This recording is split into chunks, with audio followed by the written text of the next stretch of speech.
नमस्कार, आपण पाहत आहे भांडा फोड न्यूज. एका दमात भ्रष्टाचारी कोमात.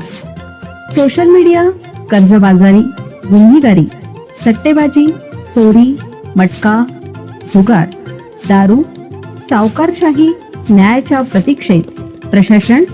भांडाफोड न्यूज. एका दमात भ्रष्टाचारी कोमात.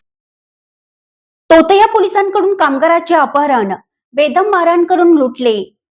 कोल्हापूर क्राईम ब्रांचचे पोलीस असल्याची बतावणी करून शिंगणापूर तालुका करवीर येथील सेंटरिंग कामगाराचे लक्ष्मीपूर येथील भर चौकातून मोटरीतून अपहरण झाले. बेदम मारहाण करून खिशातील रोकड जबरदस्तीने हिसकावून घेतल्याची घटना बुधवारी उघडकीस आली आहे. पोलिसांनी एका संशयिताला अटक केली असून त्याचा साथीदार फरार झाला आहे. पोलिसांनी एका संशयिताला अटक केली असून त्याचा साथीदार फरार झाला आहे. सूरज अरुण पाटील, वय वर्ष 20, राहणार मालसावडी, तालुका करवीर असं अटक केलेल्याचं नाव आहे. शिंगणापूर येथील सेंटरिंग कामगार योगेश तानाजी कांबळे, वय वर्ष 25 यांनी लक्ष्मीपुरी पोलीस ठाण्यात फिर्याद दाखल केली.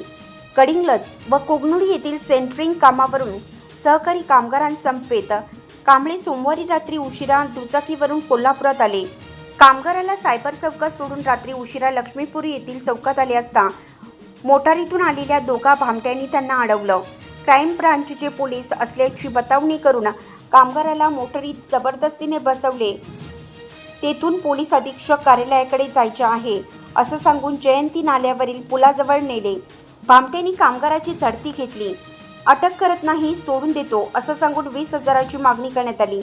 आपणाकडे पैसे नसल्याचं सांगताच कांबळे यांना मोटारीत बेदम मारहाण करण्यात आली.